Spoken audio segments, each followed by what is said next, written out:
in with a new regulation. We do at least 10, but so far it's averaging out to 129, if you can believe it. In July, we passed the largest tax cuts in American history, including no tax on tips, no tax on overtime, no tax on Social Security for our great seniors. We also provided 100% expensing, that's the one they like, and bonus depreciation for all new equipment and capital investments to help companies expand and shift production to America.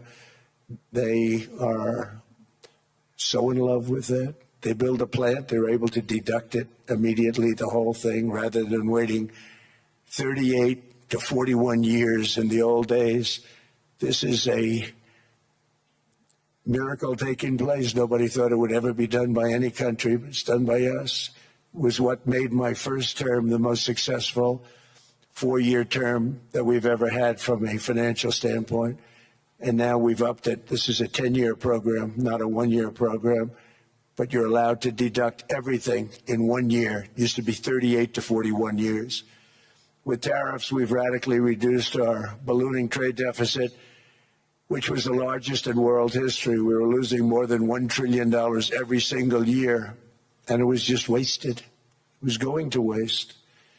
But in 1 year, I slashed our monthly trade deficit by a staggering 77%. And all of this with no inflation, something everyone said could not be done. There were a couple of brilliant people that actually thought I was doing the right thing. I thought I was doing the right thing.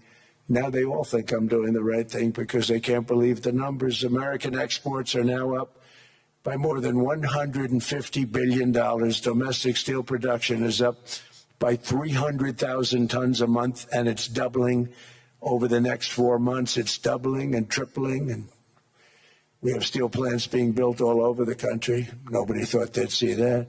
Factory construction is up by 41%, and that number is really going to skyrocket right now because that's during a process that they're putting in to get their approvals, and we've given very, very quick, fast approvals. In the process, we've made historic trade deals with partners covering 40% of all U.S. trade. Some of the greatest companies and countries in the world. We have countries as our partner, too. The European nations, Japan, South Korea. They're our partners. They've gone into massive deals with us, especially on oil and gas. And these agreements raise growth and cause stock markets to boom, not only in the U.S., but virtually every country that came to make a deal, because, as you've learned, when the United States goes up, you follow. It's really become a staple. In America, I've stopped the nation-wrecking energy policies that drive up prices while sending jobs and factories to the world's worst polluters.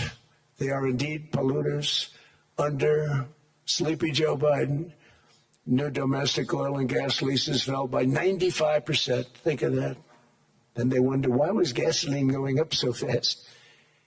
The gasoline actually topped $5 a gallon, and some places $7 a gallon, and more than 100 major power plants were violently shut down by incompetent people that had no idea what the hell they were doing. Under my leadership, U.S. natural gas production is at an all-time high by far. U.S. oil production is up by 730,000 barrels a day, and last week we picked up 50 million barrels from Venezuela alone. Venezuela has been an amazing place for so many years, but then they went bad with their policies. 20 years ago, it was a great country, and now it's got problems, but we're helping them. And those 50 million barrels, we're going to be splitting up with them, and they'll be making more money than they've made in a long time. Venezuela is going to do fantastically well. We appreciate all of the cooperation we've been giving. We've been giving great cooperation. Once the attack ended, and they said, let's make a deal. More people should do that. But Venezuela is going to make more money in the next 6 months than they've made in the last 20 years. Every major oil company is coming in with us. It's amazing. It's a beautiful thing to see. the leadership of the country has been very good. They've been very, very smart. The price of gasoline is now below $2.50 a gallon in many states, $2.30 a gallon in most states, and will soon be averaging less than $2 a gallon. In many places, it's already down even lower, $1.95 a gallon. Numerous states are at $1.99, numbers that nobody has heard for years. Actually, since my last administration, we got it down to around those numbers. I've signed an order directing and approval of many new nuclear reactors. We're going heavy into nuclear. I was not a big fan because I didn't like the risk, the danger, but they have the progress they've made with nuclear is unbelievable, and the safety progress they've made is incredible. We're very much into the world of nuclear energy, and we can have it now at good prices and very, very safe. And we're leading the world in AI by a lot. We're leading China by a lot. I think President Xi respects what we've done, in part because I've allowed these big companies building these massive buildings to build their own electric capacity. They're building their own power plants, which when added up is more than any country anywhere in the world is doing. I read recently an article in the Wall Street Journal that China's creating so much energy, and they are. I got to hand it to them. But we're creating as much or more, and we're letting them do that. I'm very proud of it. It was my idea. I said, you can't create this much energy. We needed more than double the energy currently in the country just to take care of the AI plants. And I said, we can't do that. We have an old grid system. And I came up with the idea, you people are brilliant. You have a lot of money. Let's see what you can do. You can build your own electric generating plants. And they looked at me. They didn't believe me. All of the names that are, I think, in the room right now, if you want to know the truth, they didn't believe it. And I said, no, you can't. They came back 2 weeks and they didn't have the plant. They said, we thought you were kidding. I said, no, not only am I not kidding, you're going to have your approvals within 2 weeks. I always say nuclear will take 3 weeks, but most aren't going that. They're going oil and gas. They're even going coal in some cases. Because of my landslide election victory, the United States avoided the catastrophic energy collapse which befell every European nation that pursued the Green New Scam, perhaps the greatest hoax in history. The Green New Scam, windmills all over the place, destroy your land. Destroy your land. Every time that goes around, you lose $1,000. You're supposed to make money with energy, not lose money. Here in Europe, we've seen the fate that the radical left tried to impose on America. They tried very hard. Germany now generates 22% less electricity than it did in 2017, and it's not the current chancellor's fault. He's solving the problem. He's going to do a great job. But what they did before he got there, I guess that's why he got there. And electricity prices are 64% higher. The United Kingdom produces just 1/3 of the total energy from all sources that it did in 1999. Think of that, 1/3. And they're sitting on top of the North Sea, one of the greatest reserves anywhere in the world, but they don't use it. And that's one reason why their energy has reached catastrophically low levels with equally high prices. High prices, very low levels. Think of that, 1/3. And you're sitting on top of the North Sea, and they like to say, well, that's depleted. It's not depleted. It's got 500 years. They haven't even found the oil. The North Sea is incredible. They don't let anybody drill. Environmentally, they don't let them drill. They make it impossible for the oil companies to go. They take 92% of the revenues. So the oil companies say, we can't do it. They came to see me. Is there anything you can do? I want Europe to do great. I want UK to do great. They're sitting on one of the greatest energy sources in the world, and they don't use it. In fact, their electricity prices have soared 139%. There are windmills all over Europe. There are windmills all over the place, and they are losers.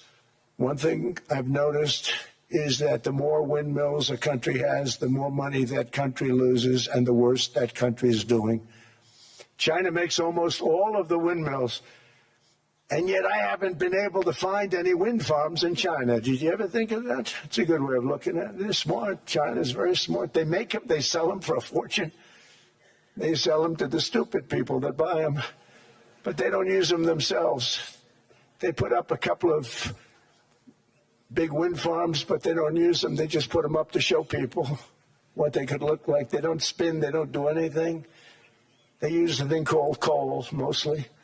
But China goes with the coal. They go with oil and gas. They're starting to look at nuclear a little bit. And they're doing just fine. They make a fortune selling the windmills, though. And I think really that's one that they wouldn't be surprised if it stopped. They are shocked that it continues to go. They're very friendly with me. They're shocked that people continue to buy those damn things. They killed the birds. They ruin your landscapes. Other than that, I think they're fabulous, by the way. Stupid people buy them. The consequences of such destructive policies have been stark, including lower economic growth, lower standards of living, lower birth rates, more socially disruptive migration, more vulnerability to hostile foreign adversaries, and much, much smaller militaries.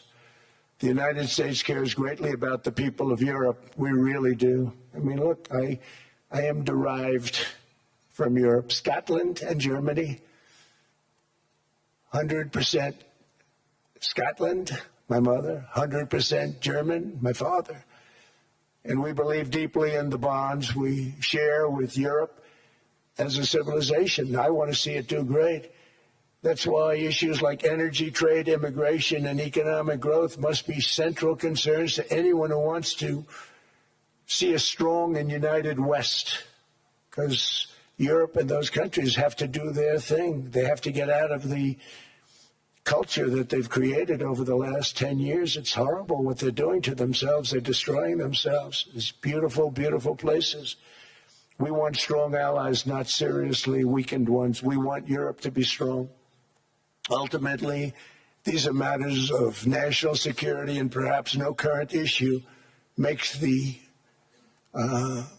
situation more clear than what's currently going on with Greenland. Would you like me to say a few words of Greenland? Ooh. Here we go. I was going to leave it out of the speech, but I think I would Bring have it, been Poppy. reviewed very negatively. I have tremendous respect for both the people of Greenland and the people of Denmark. Tremendous respect. But every NATO ally has an obligation to be able to defend their own territory.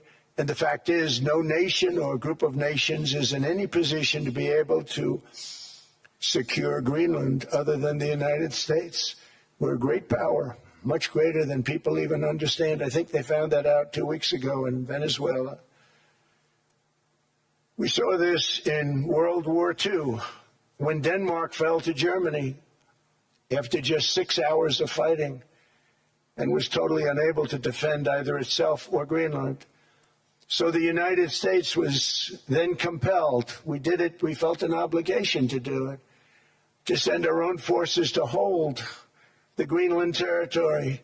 And hold it we did, at great cost and expense. They didn't have a chance of getting on it, and they tried. Denmark knows that. We literally set up bases on Greenland for Denmark. We fought for Denmark. We weren't fighting for anyone else. We were fighting to save it for Denmark. Big, beautiful piece of ice. It's hard to call it land. It's a big piece of ice. But we saved Greenland and successfully prevented our enemies from gaining a foothold in our hemisphere. So we did it for ourselves also. And then after the war, which we won it big. Without us, right now you'd all be speaking German and a little Japanese, perhaps. After the war, we gave Greenland back to Denmark. How stupid were we to do that? But we did it. Oh, Mike. But we gave it back. But how ungrateful are they now? So now our country and the world face much greater risks than it did ever before because of missiles, because of nuclear, because of weapons of warfare that I can't even talk about. 2 weeks ago, they saw weapons that nobody ever heard of. They weren't able to fire one shot at us. They said, what happened? Everything was discombobulated. They said, we've got them in our sights. Press the trigger, and nothing happened. No anti-aircraft missiles went up. There was one that went up about 30 feet and crashed down right next to the people that sent it. They said, what the hell is going on? Those defensive systems were made by Russia and by China. So they're going to go back to the drawing boards, I guess. Greenland is a vast, almost entirely uninhabited and undeveloped territory. It's sitting undefended in a key strategic location between the United States, Russia, and China. That's exactly where it is, right smack in the middle. Wasn't important nearly when we gave it back. You know, when we gave it back, it wasn't the same as it is now. It's not important for any other reason, you know. Everyone talks about the minerals. There's so many places. There's no rare earth. No such thing as rare earth. There's rare processing. But there's so much rare earth. And this, to get to this rare earth, you got to go through hundreds of feet of ice. That's not the reason we need it. We need it for strategic national security and international security. This enormous unsecured island is actually part of North America on the northern frontier of the Western Hemisphere. That's our territory. It is therefore a core national security interest of the United States of America. And in fact, it's been our policy for hundreds of years to prevent outside threats from entering our hemisphere, and we've done it very successfully. We've never been stronger than we are now. That's why American presidents have sought to purchase Greenland for nearly 2 centuries. You know, for 2 centuries they've been trying to do it. They should have kept it after World War II, but they had a different president. That's all right. People think differently. Much more necessary now than it was at that time, however. In 2019, Denmark said that they would spend over $200 million to strengthen Greenland's defenses. But as you know, they spent less than 1% of that amount. 1%. There's no sign of Denmark there. And I say that with great respect for Denmark, whose people I love, whose leaders are very good. It's the United States alone that can protect this giant mass of land, this giant piece of ice, develop it and improve it and make it so that it's good for Europe and safe for Europe and good for us. And that's the reason I'm seeking immediate negotiations to once again discuss the acquisition of Greenland by the United States, just as we have acquired many other territories throughout our history, as many of the European nations have. They've acquired, there's nothing wrong with it. Many of them, some went in reverse, actually, if you look. Some had great, vast wealth, great, vast lands all over the world. They went in reverse. They're stuck back where they started. That happens too. But some grow. But this would not be a threat to NATO. This would greatly enhance the security of the entire alliance, the NATO alliance. The United States is treated very unfairly by NATO. I want to tell you that. And when you think about it, nobody can dispute it. We give so much and we get so little in return. And I've been a critic of NATO for many years. And yet I've done more to help NATO than any other president by far, than any other person. You wouldn't have NATO if I didn't get involved in my first term. The war with Ukraine is an example. We are thousands of miles away, separated by a giant ocean. It's a war that should have never started, and it wouldn't have started if the 2020 U.S. presidential election weren't rigged. It was a rigged election. Everybody now knows that. They found out. People will soon be prosecuted for what they did. It's probably breaking news, but it should be. It was a rigged election. You can't have rigged elections. You need strong borders, strong elections, and ideally a good press. I always say it. Strong borders, strong elections, free, fair elections, and a fair media. The media is terrible. It's very crooked. It's very biased, terrible. But someday it'll straighten out because it's losing all credibility. Think of it. When I went in a landslide, a giant landslide, won all 7 swing states, won the popular vote, won everything, and they only get negative press. That means that it has no credibility. And if they're going to get credibility, they're going to have to be fair. So you need a fair press. But you also need those other elements. And I inherited a terrible, terrible situation. If you look, the border was open. The inflation was raging. Everything was bad with the United States when I came into office. But I also inherited a mess with Ukraine and Russia, something that would have never happened. And I know Putin very well. He and I would discuss Ukraine. It was the apple of his eye, but he wasn't going to do anything. I said, Vladimir, you're not doing it. He would never have done it. It was terrible what happened. Biden had given Ukraine and NATO $350 billion, a staggering sum, $350 billion. I came in, and just like the southern border, just like inflation, just like our economy, I said, wow, this place is in trouble, meaning our country. All of these things were out of control. But the border was out of control. We fixed it with the strongest border anywhere in the world. And I've now been working on this war for 1 year, during which time I settled 8 other wars. India, Pakistan. I settled other wars that were. Vladimir Putin called me, Armenia, Azerbaijan. He said, I can't believe you settled that one. They were going on for 35 years. I settled it in 1 day. And President Putin called me. He said, you know, I can't believe I've worked on that war for 10 years trying to settle it. I couldn't do it. I said, do me a favor, focus on settling your war. Don't worry about that one. What does the United States get out of all of this work, all of this money, other than death, destruction, and massive amounts of cash going to people who don't appreciate what we do? They don't appreciate what we do. I'm talking about NATO. I'm talking about Europe. They have to work on Ukraine. We don't. The United States is very far away. We have a big, beautiful ocean separating us. We have nothing to do with it. Until I came along, NATO was only supposed to pay 2% of GDP. But they weren't paying. Most of the countries weren't paying anything. The United States was paying for virtually 100% of NATO. And I got that stopped. I said, that's not fair. But then, more importantly, I got NATO to pay 5%, and now they were paying, and now they are paying. So something nobody said was possible.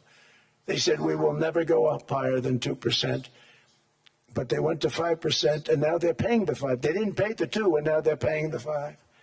And they're stronger for it, and they have an excellent, by the way, Secretary General, who's possibly in the room. Mark, are you here?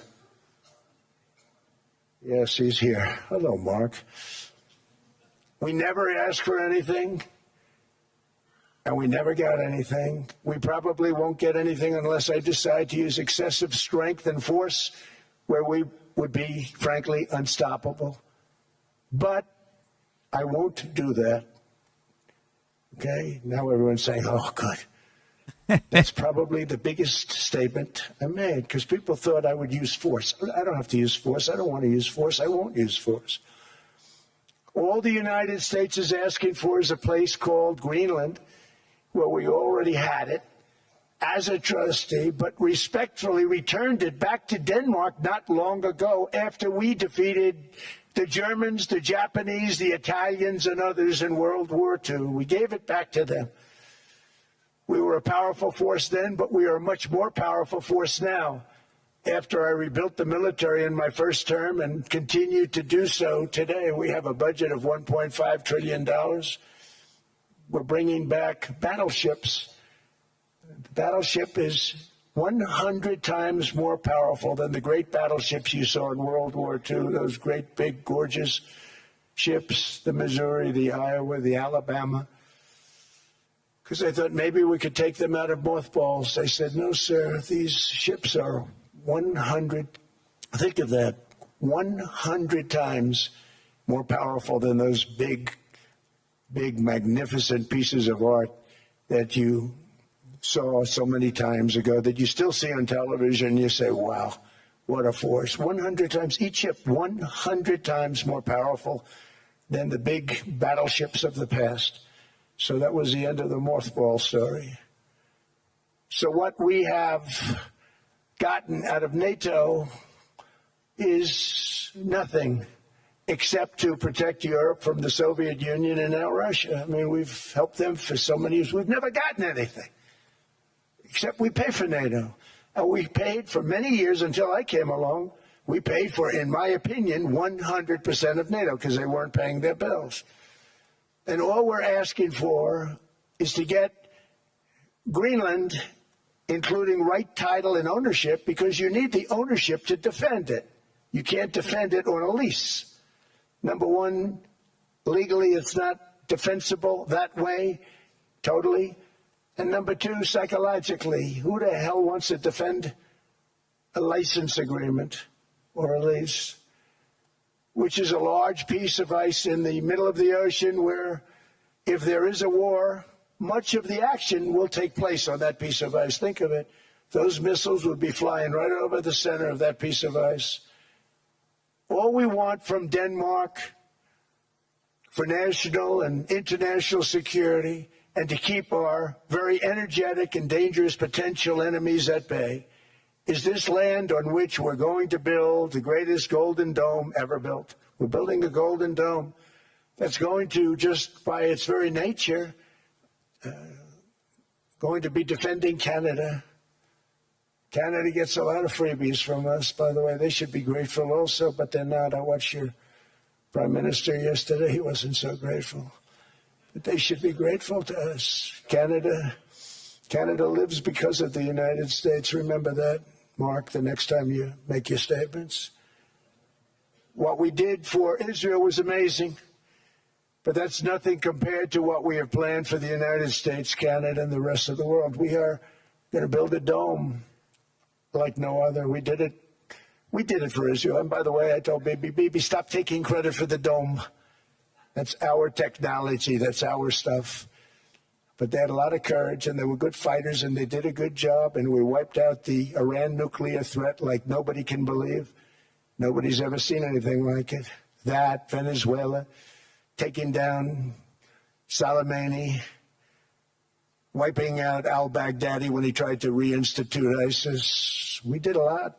I did a lot of big things, all perfectly executed. Everyone was perfectly executed. Somebody told me that, a military expert told me, sir, everything you've done has been perfectly executed. I said, I know. So other presidents have spent, whether foolishly or not, trillions and trillions of dollars on NATO and gotten absolutely nothing in return. We've never asked for anything. It's always a one-way street. Now they want us to help them with Ukraine. And let me say, we're going to. I'm really helping, not even them. I want to see, last week, if you saw, it was 10,000 soldiers, but last month it was 31,000 soldiers died.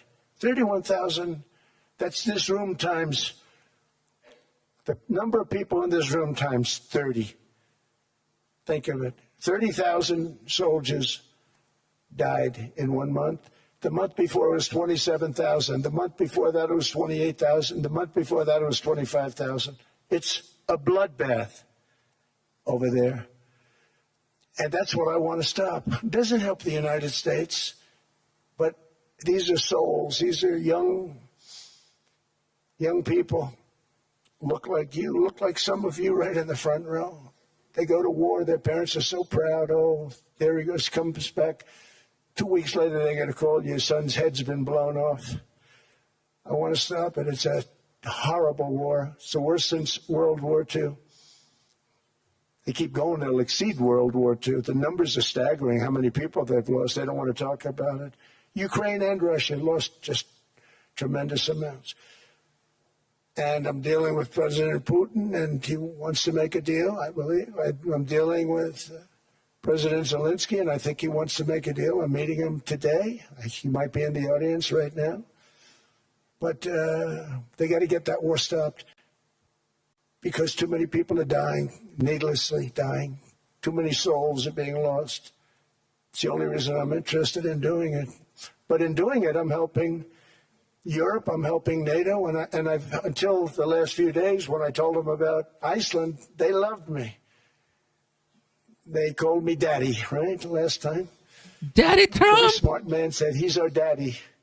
He's running it. I was like running it. I went from running it to being a terrible human being. But now what I'm asking for is a piece of ice, cold and poorly located, that can play a vital role in world peace and world protection. It's a very small ask compared to what we have given them for many, many decades. But the problem with NATO is that we'll be there for them 100%. But I'm not sure that they'd be there for us. If we gave them the call, gentlemen, we are being attacked. We're under attack by such and such a nation. I know them all very well. I'm not sure that they'd be there. I know we'd be there for them. I don't know that they'd be there for us. So with all of the money we expend, with all of the blood, sweat, and tears, I don't know that they'd be there for us. They're not there for us on Iceland, that I can tell you. I mean, our stock market took the first dip yesterday because of Iceland. So Iceland's already cost us a lot of money. But that dip is peanuts compared to what it's gone up. And we have an unbelievable future in that stock. That stock market is going to be doubled. We're going to hit 50,000, and that stock market's going to double in a relatively short period of time because of everything that's happening. But What this about is the a good crypto market? example. After giving NATO and European nations trillions and trillions of dollars in defense, they buy our weapons. We make the greatest weapons in the world, but now we're going to make them faster, much faster. You saw that. I put a cap on the salaries. Then I put no buybacks, no stock buybacks, no various other things that they were doing. I mean, they were making $50 million, but it would take them 3 years to give you a Patriot missile. I said, that's not good. My chauffeur can do a better job than that, and he makes slightly less than 50. They make big salaries. If they're going to make those big salaries, they're going to have to produce a lot faster. The good news is we have the greatest equipment in the world. Now we're going to start making it a lot faster. They're going to build additional plants. And all of the money that goes into stock buybacks is going to go into building plants. We're not allowing stock buybacks by defense companies any longer. They're going to build new plants to make Tomahawks, Patriots. We have the best equipment, F-35s. F-47, the new one just coming out. They say it's the most devastating plane, fighter jet ever. Who knows?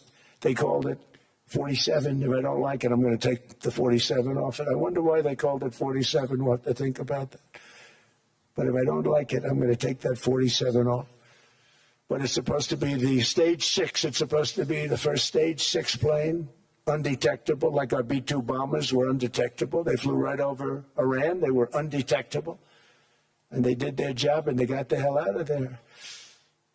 So we want a piece of ice for world protection, and they won't give it. We've never asked for anything else, and we could have kept that piece of land, and we didn't. So they have a choice. You can say yes, and we will be very appreciative, or you can say no, and we will remember.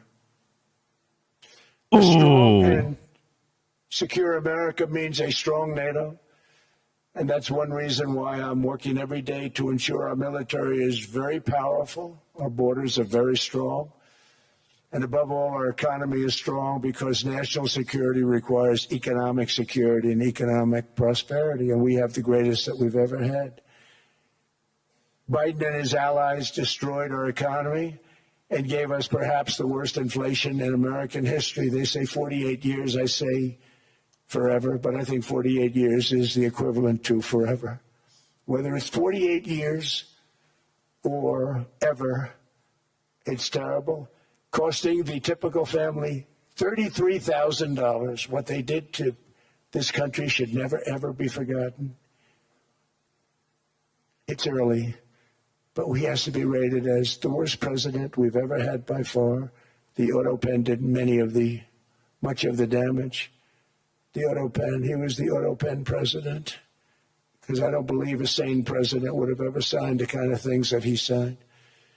But now grocery prices, energy prices, airfares, mortgage rates, rent, and car payments are all coming down, and they're coming down fast. We inherited a mess, but we've done a hell of a job in 12 months. Under my most favored nation policy for drug prices, the cost of prescription drugs is coming down by up to 90%, depending on the way you calculate. You could also say 5, 6, 7, 800%. There are two ways of figuring that.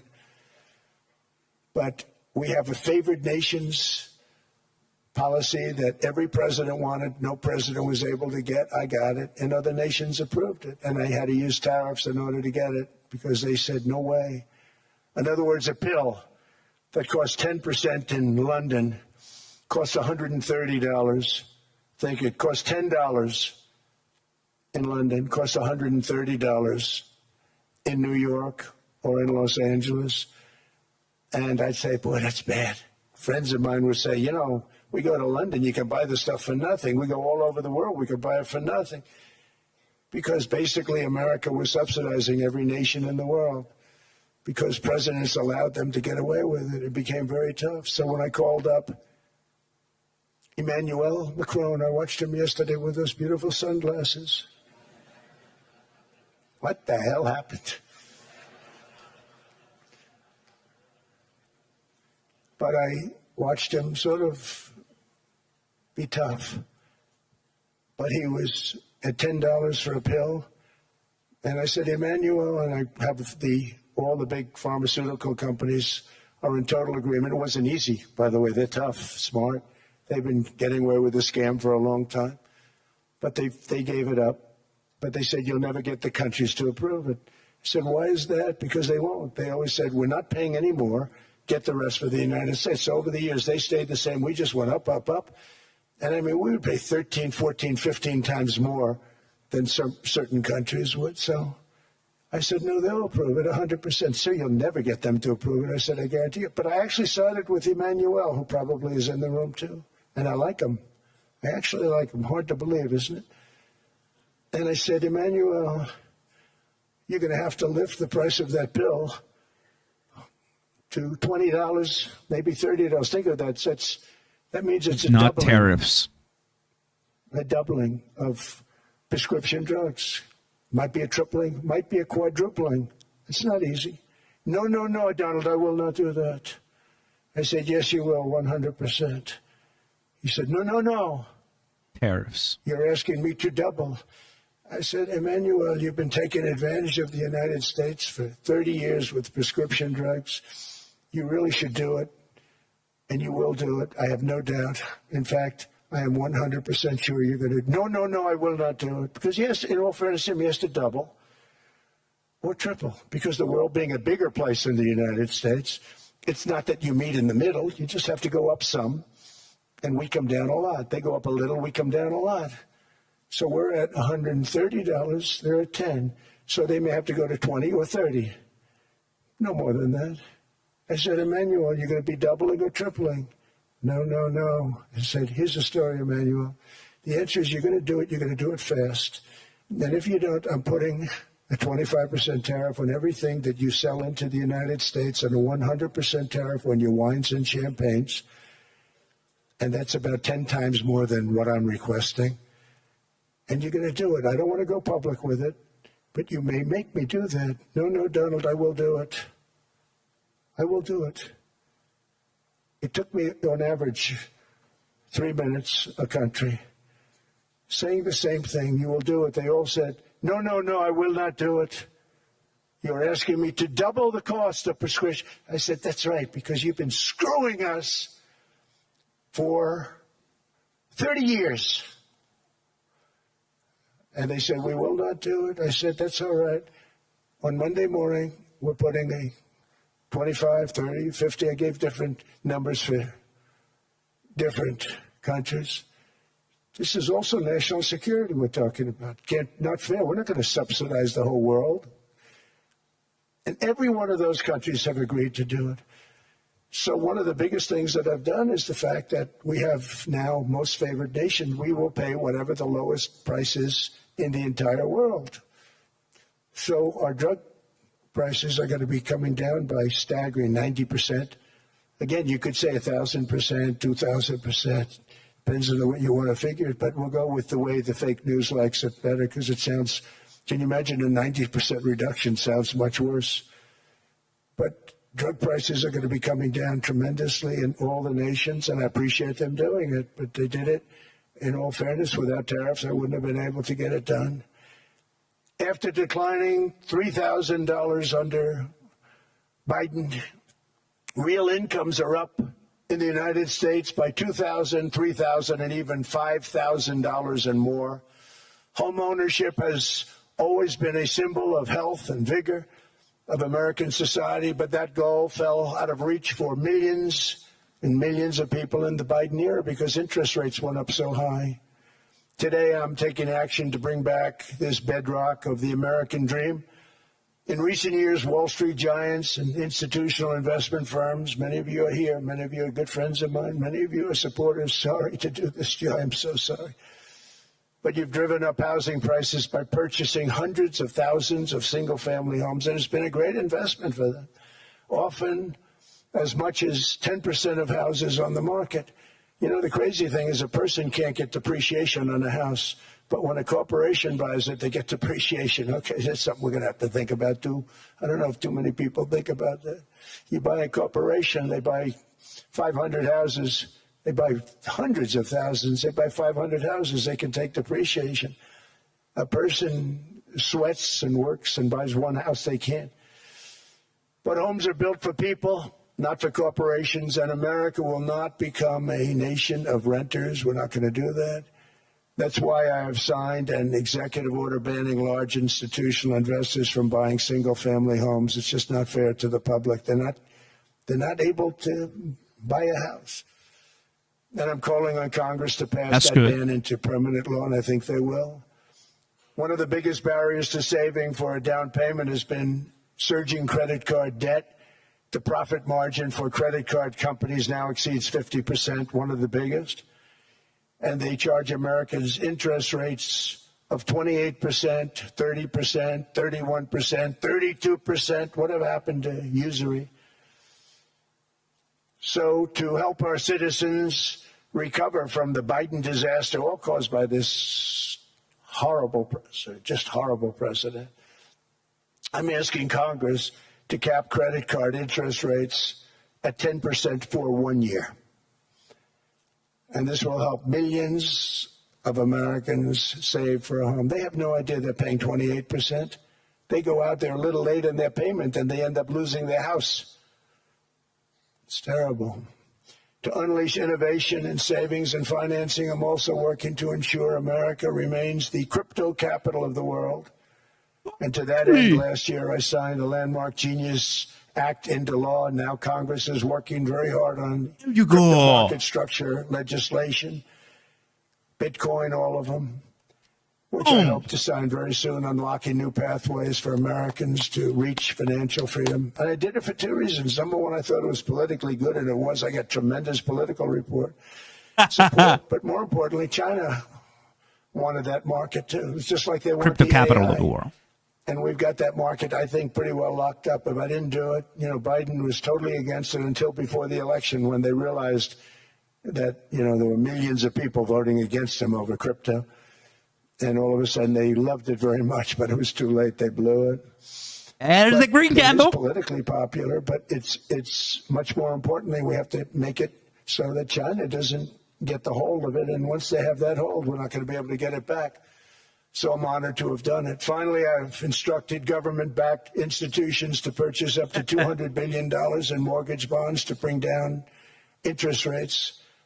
And I'll be announcing a new Fed chairman in the not-too-distant future. I think he'll get it, Powell out. Job.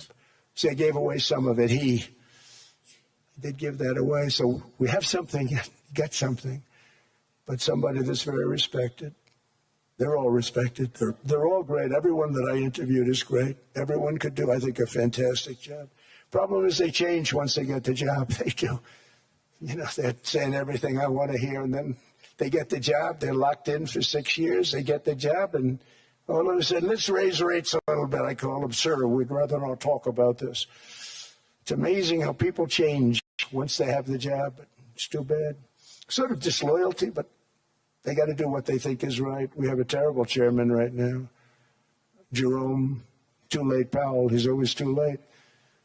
And he's very late with interest rates, except before the election. He was just fine for the other side. So we're going to have somebody that's great, and we hope he does the right job. Last week, the average 30-year mortgage rate dropped below 6% for the first time in many years. Another major factor in driving up housing costs was the mass invasion of our borders. And I have to say one thing about housing, because nobody ever says this. I am very protective of people that already own a house, of which we have millions and millions and millions. And because we have had such a good run, the house values have gone up tremendously. And these people have become wealthy. They weren't wealthy. They become wealthy because of their house. And every time you make it more and more and more affordable for somebody to buy a house cheaply, you're actually hurting the value of those houses, obviously, because the one thing works in tandem with the other. And I don't want to do anything that's going to hurt the value of people that own a house who, for the first time in their lives, are walking around the streets of whatever city they're in, very proud that their house is worth $500,000, $600,000, $700,000.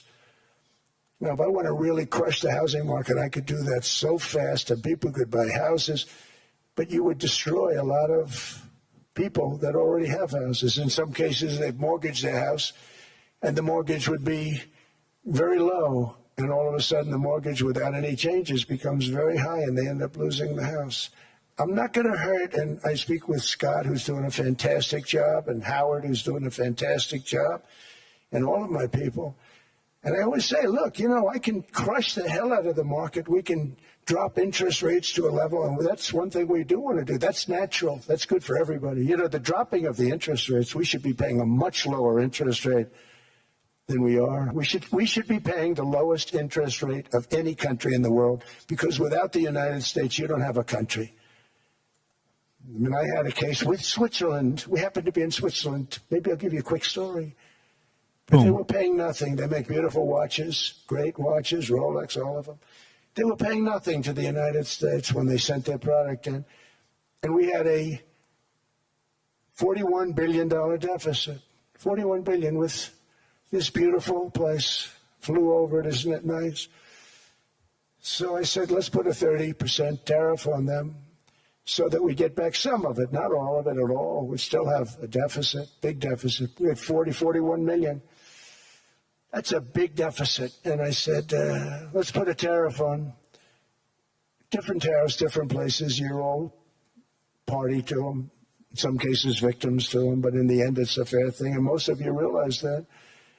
But we put a 30% tariff on Switzerland, and all hell broke loose.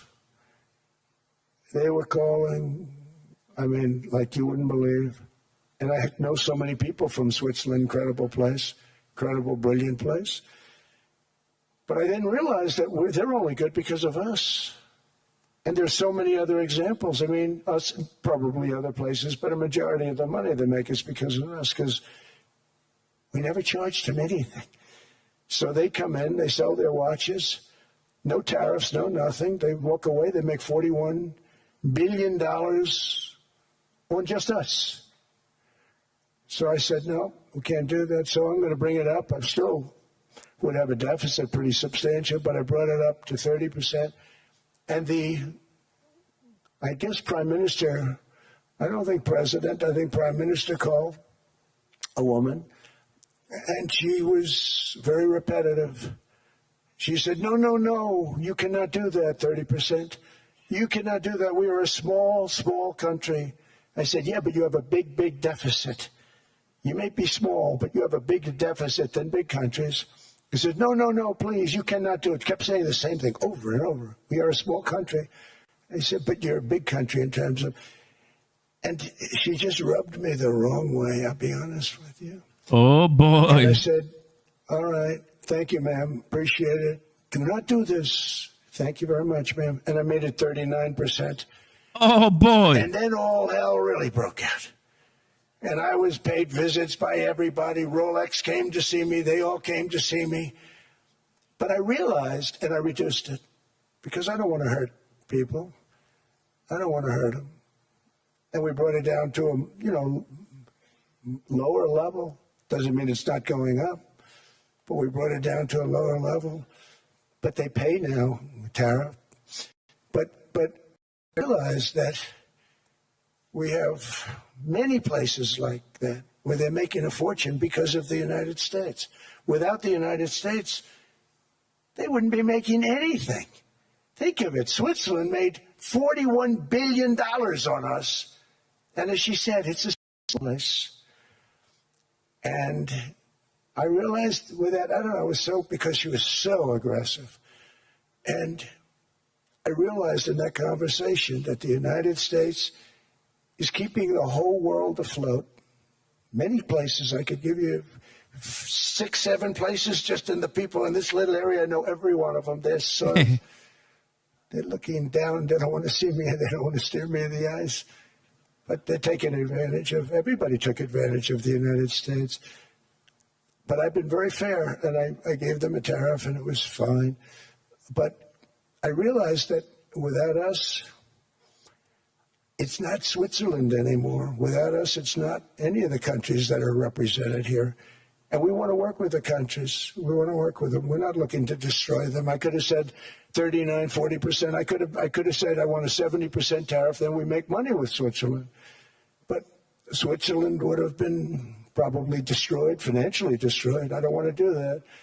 But we should be paying the lowest interest rate of everybody. I hope Scott's listening to this, because we should be paying the lowest interest rate of everybody. Without us, most of the countries don't even work. And then you have the protection factor. Without our military, which is the greatest in the world by far, without our military, you have threats that you wouldn't believe. You wouldn't believe. You don't have threats because of us, and that's because of NATO. One other thing, and I have to say it so importantly, in the old days, and I used to say I'm the youngest in the room. Now I'm among the older. I hate to say it. I don't feel old, but I'm among the older. But I remember not long ago, 20, 25 years ago, when good news came out about, let's say, the United States. The United States had a great quarter. The United States had a great month. All the stocks went up. True. And that's the way it's supposed to be. Yes. Now when they say the United States had a record quarter, it's unbelievable how well it's doing. Dump. All the stocks crash. Bad Because news, they say, good news, oh, dump. no, inflation, they're going to raise interest rates. And they do. Some of these stupid people like Powell, they raise interest rates. And what they do is they stop you from being successful. It used to be when we had a great quarter, a great month, great earnings, great anything, any good news, the stock market went up. That's the way it's going to be. We got to do that again, because that's the way it should be. Now when we have a great month, they want to kill it. Like we did over 5%. When people were surprised, we should do 20%. We could do 25%. When we announce good numbers, and the reason is they're so petrified of inflation. And growth doesn't mean inflation. We've had tremendous growth with very low inflation. In fact, growth can fight inflation, proper growth. So we want to get back to the days when we announce great numbers, because we're going to be announcing phenomenal. You know, all these factories that are being built at record, thousands of businesses are being built right now. Remember, $18 trillion is invested. I think the second number is 3, and that was China many years ago. Investments in the country from outside. 18 trillion, nobody's ever seen. And that's money coming in and building things, factories. Thousands of businesses are being built, thousands. Hundreds of big factories, car plants are moving back to the United States. They're coming in from Canada. They're coming in from Mexico, from Japan, Japan's coming in and building plants here in order to avoid tariffs. They're coming in from China. They're coming in from all over the world. We have more plants being built now, car plants, than we've ever had built, even in the heyday from the 1940s and 50s. And they're bigger. They don't use renovations anymore where they take an old plant, they rip it down, they build a brand new plant, super modern plant. But it's happening at levels that nobody's ever seen. In 2024, the U.S. built less than 2 million new homes, but Biden admitted more than 8 million new migrants. And those days are over. In 2025, for the first time in 50 years, the United States had reverse migration. Boy, that was nice. And these were criminals that were being taken out of our country because they allowed people to come into our country from jails, from gangs, drug dealers, murderers. 11,888 murderers. We've gotten most of them out. And then ICE gets beat up by stupid people from leadership in Minnesota. We actually are helping Minnesota so much, but they don't appreciate it. Most places do. You know, Washington, D.C. is the safest place now in the United States. It was a very dangerous place to walk, and now you can walk with your wife, your kids, right through the middle of the city. Right now, Washington, D.C. is as safe as it gets. It was one of the most unsafe, I had to admit. We sent in the military, the National Guard.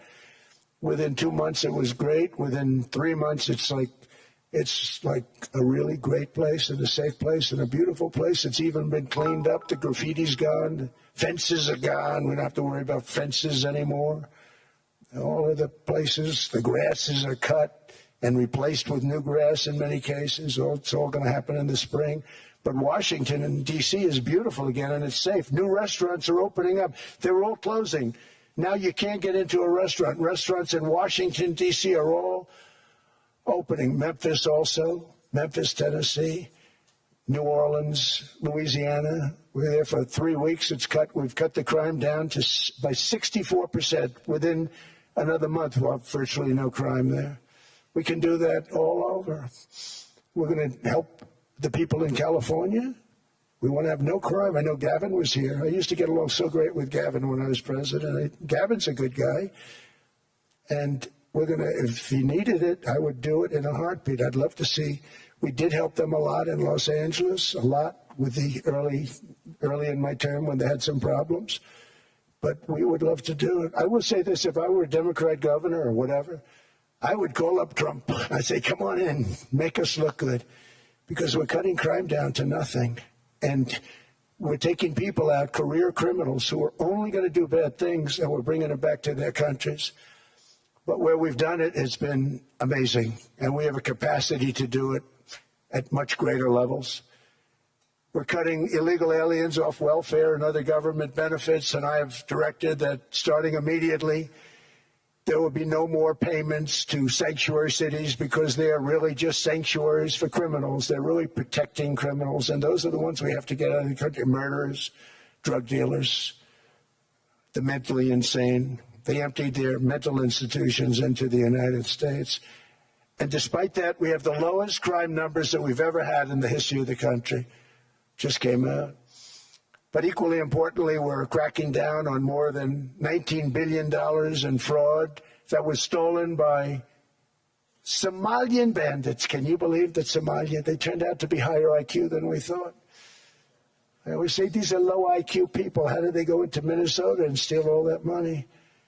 And we have, they're pirates. They're good pirates, right? But we shoot them out of the water just like we shoot the drug boats out. They're not pirating too many boats lately, do you notice? When they go out into those boats, they want to take over a $1.5 billion tanker loaded up with oil, and they say, we're going to blow up your boat. They have powerful weapons. You hit the side of the boat, you blow the whole thing up. The insurance companies are petrified, so they say, just give them the boat. We'll give them money instead. And I don't do that. We blow them right the hell out of the water. We see them going out, we blow them out of the water. We don't have any pirates so much anymore. If we do, they won't be there long. We've cut down with the hitting of the boats that are loaded up with drugs, including submarines. Can you believe they actually buy small, they call mini subs, very fast.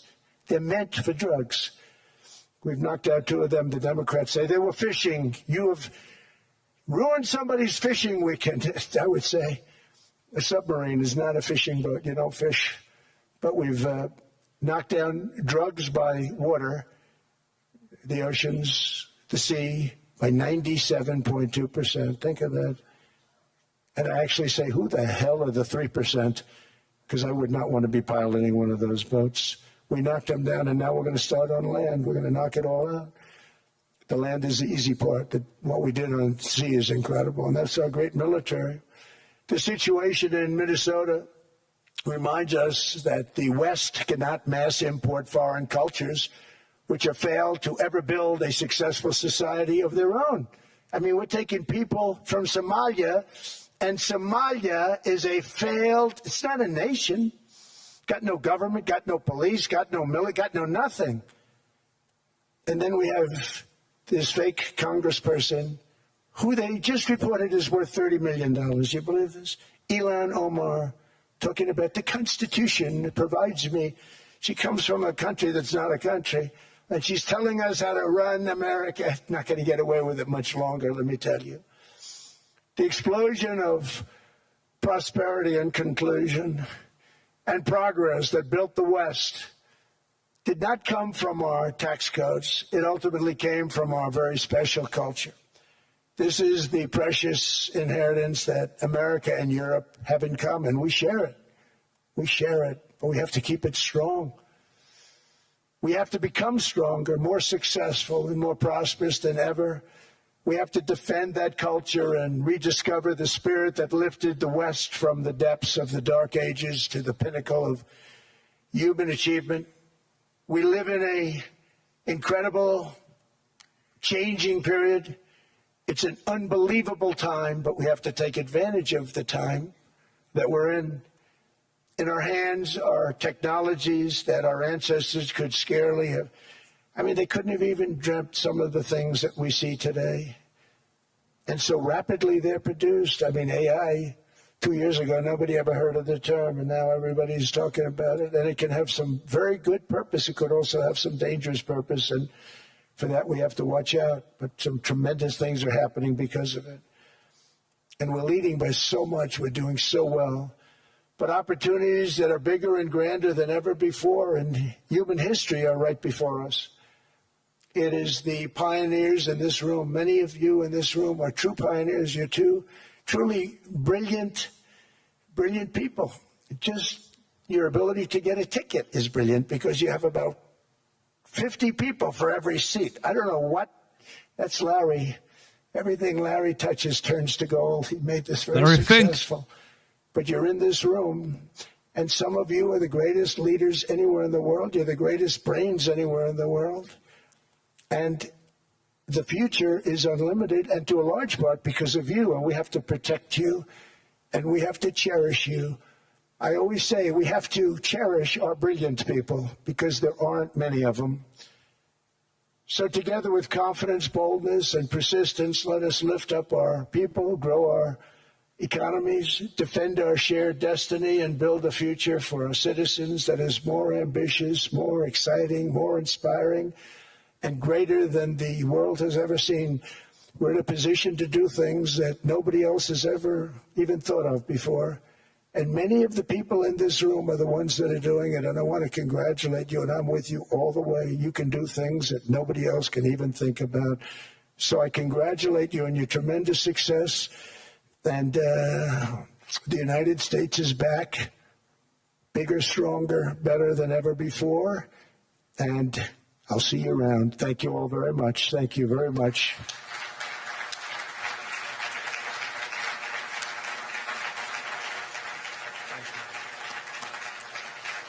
Thank you.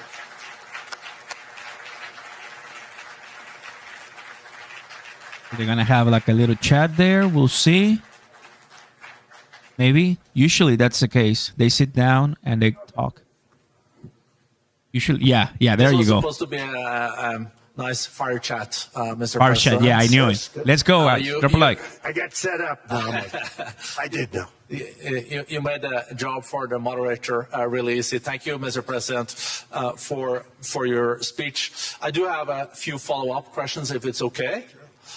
I don't think I should start with Greenland, maybe. I'll start with the economy. The U.S. economy is doing really, really well. But how to sustain this growth moving forward? Because there's always a recession looming around the corner. Well, you know, the one thing about economies and recessions is sometimes you get hit unexpectedly and there's nothing you can do about it. We're all brilliant people, but there's nothing. One example was COVID. We had an economy going at levels like nobody had ever seen my first 2.5, 3 years. And then I heard the word pandemic, not COVID. They came up with that name over a period of time. We won't get into that. But I heard the word pandemic. And I had a poll come out that was so strong just prior to that, and I was with the two best pollsters, McLaughlin and Fabrizio, and they said, sir, George Washington and Abraham Lincoln, if they came back and ran as president and vice president, they couldn't beat you. And then what happened is the following day, I was told to stay tuned because there's something really bad happening in China. There are bodies laying all over Wuhan, right around that certain building that we talk about. I always said it came from Wuhan. It did come from Wuhan. And they were body bags. We saw it by satellite. And they said, there are strange things happening in China. And so it began. And we ended up with the COVID, and the whole world suffered. We did a phenomenal job. I don't think we got the credit we deserve. We did something that Operation Warp Speed, which some people say was one of the greatest military feats ever. We did a great job. Used our military, used a lot of people. But sometimes you get hit with things, nothing you can do. You get hit with things like that unexpectedly. And we got through it. And when I left, the stock market was higher than it was previous to the COVID coming up. And that was, I call it a great achievement. But things happen. Bad things happen. The things that we can stop are wars if we're smart. That we can stop. Those are a matter of being intelligent and having intelligent people on the other side. Because wars are the worst of all. Wars are worse than anything. But we can stop wars because that's sort of up to us. But things like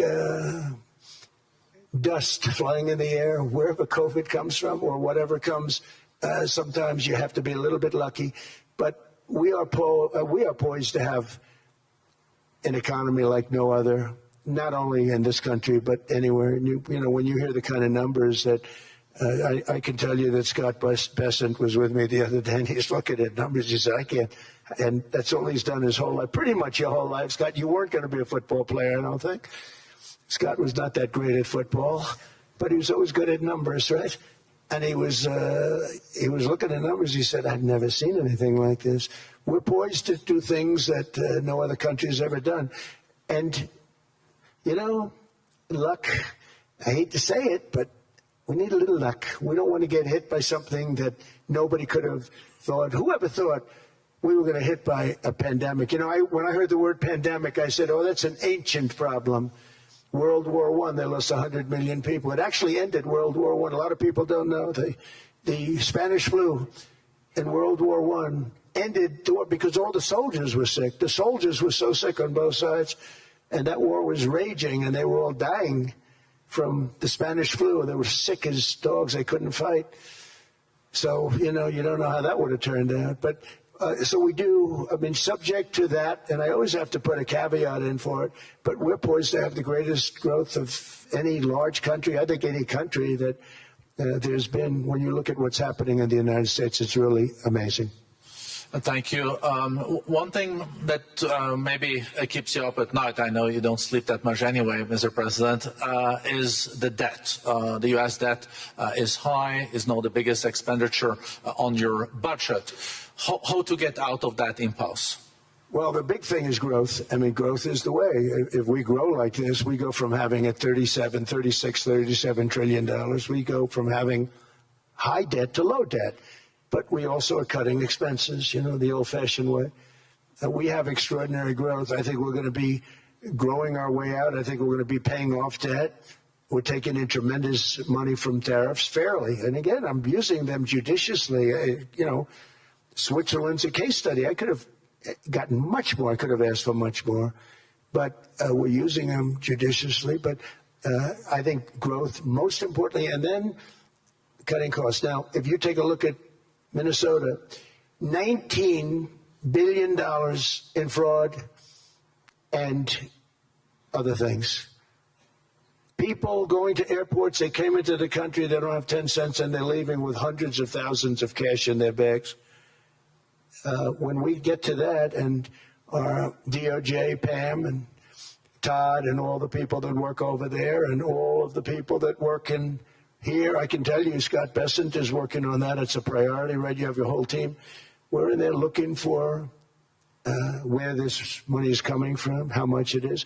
It could be more than $19 billion. Can you believe that? That's just one state. If we were able to cut out 50% of the fraud, 50%, and we should be able to do better than that, we would have a balanced budget without having to talk about even growth. So we have a lot of options, but we're working very hard on that. That's a big deal. It's not just the protests, the fake protests done by agitators and, professional insurrectionists. That's what they are. They're professional troublemakers. But we are looking very strong at the money, too, in Minnesota and other places. I think, Mr. President, also the $500 billion invested in artificial intelligence and the frontier technologies last year also were driving growth exponentially in the U.S. Well, AI has been a big factor. AI is massive. I mean, Mark Zuckerberg showed me a plant where he put it over a map of Manhattan, and it was basically the size of Manhattan. This is not, I said, you got to be kidding. It's a plant that was miles long, miles wide, very high. I don't think it was high like the Empire State Building, but it was high. And it literally covered most of the island of Manhattan. That's called a big plant. And, when I heard they're going to spend $50 billion building it, I said, if you spend $50 million, you can build a nice little shopping center. If you spend $500 million, you can build a good shopping center. But how do you spend $50 billion? When I looked at this thing, I said, you think you'll be able to do it for that? It's amazing when, some of the plants that I see, and I see them all. And again, so big is we're letting them build their own electric generation. This way we have no problem, and otherwise they'd be complaining. There'd be nobody able to be, we have an old grid system. And not only that, they're going to sell at a very cheap price the excess electricity that they create back into our grid. So that'll solve some problems for certain states that don't have enough electricity. We also know that on the AI, there is fierce competition between the U.S. as the largest economy in the world, 27% of the global GDP and 5% of the global population, not doing that badly, and China. And we know that competition is very tough on AI. I know you're heading to a state visit to China in April. How do you see the U.S.-China relationship moving forward? Are you able to combine this tough competition with also collaboration? So I've always had a very good relationship with President Xi and with President Putin. Talk about, the larger powers. But I've always had a very good relationship with President Xi of China. He's an incredible man. What he's done is amazing. He's highly respected by everybody. And I do now. Now I have good. It was very severely interrupted by COVID. I used to call it the China virus, but he said, do you think you could use a different name? And I decided to do that because why should we have a problem over that? But I would do that, and they You're were a true diplomat, huh? I became a diplomat for the first time. Well, you know who taught me that? Marco Rubio. He said, let me teach you about diplomacy. Hey, any guy that gets approved by 100% of the votes, think of it, he got liberal Democrats and radical right Republicans to approve him. He's the only one. The next one was lost 45 votes, right? But he got all 100 votes voting for him. And at first I wasn't happy about it. I said, wait a minute, I don't like that. And now it turns out that the Democrats probably wish they didn't do that. And Marco has been fantastic. Marco, stand up, please. You have done a great job as Secretary of State. Marco in the house. Secretary of State. And Scott, and we have Susie, who's the first female chief of staff, and she's the best chief of staff, too. And I see Howard Lutnick, who I know spoke, and Howard's fantastic. Some of the deals we're doing are great. And I want to pay particular attention because we have Chris. And Chris, you got up and spoke, I think. He's a #1 oil man in the world, because I was going to put Doug Burgum, who's fantastic. I don't know if Doug's here. Is Doug here? Doug Burgum is fantastic. He said, sir, there's one man better than me. And he introduced me to Chris. And he turns out to be. So we're drilling more oil and gas now than we ever have, by almost double. Is that right, Chris? And on top of it, we got a lot coming out of Venezuela. So anyway, so we're doing great. The country is just doing great. We have great people. Thank you. And I see other people. We have Steve Witkoff. We have Jared. I got so many people. I'm in trouble because when I go back, they're going to be people with long faces. Sir, you didn't introduce me. I got so many people. And we have a lot of the greatest people anywhere in the world. I know them all. So I won't continue because we'd be here all day. Thank you, Mr. President. We also know that you're a deal maker, and then maybe coming back to Greenland and Ukraine. What kind of deal in the end do you see between the U.S. And Denmark? Because, I guess you see it now as a negotiation going on, or? Well, it's costing Denmark hundreds of millions a year to run it. And Denmark's a small country and wonderful people. But, it's very expensive. It's a very big piece of ice. And it's very important. I mean, I don't want to repeat the speech, but it's very important that we use that for national and international security. That can create a power that will make it impossible for the bad guys to do anything against the perceived good ones. And it's a great block for Europe, just like, Denmark was supposed to spend hundreds of millions of dollars. They didn't spend the money. They didn't spend anything, almost. And we'll see what happens. I just say this. NATO has treated the United States of America very unfairly. We never asked for anything. We never got anything. We actually took care of the needs of NATO for years and years, which I felt was always unfair. So I got NATO to pay because they're rich countries. But I think it's time that NATO step up. We're helping them with Ukraine. Without us, I think Putin would have gone all the way. I think we have it. I think there could have been a World War III, if you want to know the truth. If Kamala was elected, or Joe, any one of those, those thinkers, I think you could have ended up in World War III. And I will say Steve Witkoff has been dealing incredibly with, but we're not going to have World War III. We want to get it stopped, but we're not going to have World War III. I think if I wasn't elected, I think that could have evolved into World War III. It was a very, very bad situation, and it still is, but it's not that kind of bad. It's bad because so many young people are being killed. How close do you think there is on an agreement on Ukraine? I had the pleasure of speaking with Steve Witkoff and Jared Kushner yesterday. I know they're working hard on it. I know that they're also traveling now. Do you see this very close or still? Well, I hate to say it. I thought that was going to be so. I settled 8 wars plus.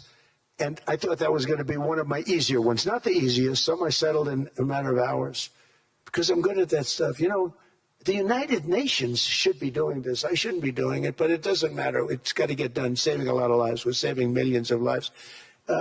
With Ukraine, Russia, there's tremendous hatred between President Zelensky and President Putin. That's not good. That's not good for settlements. We know from dealing. There's abnormal hatred. With that being said, I think Russia wants to make a deal. I think Ukraine wants to make a deal. And we're going to try getting a deal done. I think, Steve, I can say that we're reasonably close. But what happens is oftentimes we'll have a deal with Russia. Russia's set, and President Zelensky will not do it. You saw that when he was in the Oval Office. I was not happy. And then we'll have President Zelensky who wants to make a deal, and Putin doesn't want to make the deal. It's a very difficult balance, and it's big time, and it is, to use a word, it's a bloodbath. It's horrible what's happening. It's a drone war. The drones are killing, thousands of people a week, thousands. We have to get it stopped. So I believe they're at a point now. I'm going to meet with President Zelensky later today, I believe they're at a point now where they can come together and get a deal done. And if they don't, they're stupid. That goes for both of them. And I know they're not stupid, but if they don't get this done, they are stupid. So I don't want to insult anyone, but you got to get this deal done. Too many people are dying. It's not worth it. President Sisi is sitting on the first row here. He spoke earlier today and also complimented you on the Gaza deal. I think there will be a signing tomorrow. Of course, there are different views on this, but how important do you think this signing is on the Board of Peace? And do you think this is going to sustain? Do you think we now will see Gaza reconstructed and the billions of US dollars invested? I do. I mean, I think we have peace in the Middle East. There are some little situations like Hamas, and Hamas has agreed to give up their weapons. Now, you know, they were born with a weapon in their hand, so it's not easy to do. When they were born with a rifle in their hand. It's not an easy thing for them, but that's what they agreed to. They've got to do it. And we're going to know, Jared, over the next 2 or 3 days, certainly over the next 3 weeks, whether or not they're going to do it. If they don't do it, they'll be blown away very quickly. They'll be blown away. You know, we have 59 countries that are part of that whole peace deal. And some of those countries aren't even they're near the Middle East, but they're not in the Middle East traditionally. And they want to come in and take out Hamas. They want to come in. They want to do whatever they can. There's a problem with Hezbollah in Lebanon. And we'll see what happens there, but that's a problem. But there are these little flames, but there's peace in the Middle East. Now, had we not gone in and knocked out with those big, beautiful, we just ordered 25 brand new ones, the latest and the greatest, the B-2 bomber. Think of them, they went in there at 2 o'clock in the morning with no moon, no light, no nothing, and every single one of those massive bombs hit its target, 100,000-pound bombs hit its target, every one of them. And then on top of it, from a submarine 300 miles away, we hit the sites with Tomahawks, which is an unbelievable weapon. So, you know, we did our job. If we didn't do that, you would have never had peace in the Middle East. And the countries like Saudi Arabia, UAE, and Qatar could never have, and others could never have signed anything because you would have had this dark cloud, and the dark cloud was Iran with nuclear. Iran would, if we didn't take them out, they would have had a nuclear weapon within 2 months. They were very close to having the nuclear weapon, and we hit them hard. And it was a total obliteration. If they may try again, but they're going to have to try from a different area because that area was obliterated. Incredible thing we did, and because we did that, we were able to make peace. If we didn't do that, I would say, Jared and Steve, if we didn't do that, there was no chance of making peace because the countries I just named and other countries could have never signed off. They were afraid. They were afraid. We had a bully. The bully was Iran, the bully of the Middle East. They used to call it for years. They were the bully of the Middle East. They're not the bully of the Middle East anymore.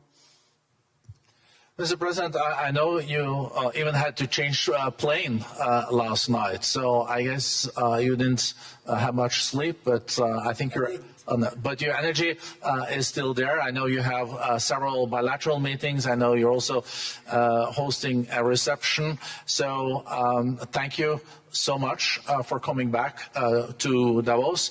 Thank you so much. It's highly appreciated. Well, thank you very much. Thank you, everybody, very much. Thank you. Thank you. There it is. Would you consider unilateral takeover? USA will use force, but how the other means? You think you know? All right. Yeah, there were some people already chanting and screaming there because obviously it's Trump and people aren't happy. Some of them. My fam, closing the poll right now. Thank you so much for coming to an early live. Brad Garlinghouse spoke. There's the big, long conversation with which would be CB, and say there's never going to be perfect. There he is. So I'll relax a little bit and I'll come back with a video for this one. Obviously, it's very, very, very, very important. But I'm tired and I haven't had breakfast, so I think you know that. But okay, fam, that's it. Thank you so much for coming in. Appreciate that a lot. Let's go ahead and take a break. because actually I didn't know Trump was gonna be speaking, but I just turned on the TV and boom, he is speaking. I'm like, I mean, let's go live. Why not? I mean, let's go ahead and say hi to the fam. So appreciate you guys. Hope you liked it. And I really think the U.S. is getting Greenland. So what do I know? What do I know? I'm just a nobody, but I think we're getting Greenland. So get ready for more talks and negotiations, fam. It's gonna get spicy, but we'll see. We'll see what we will see.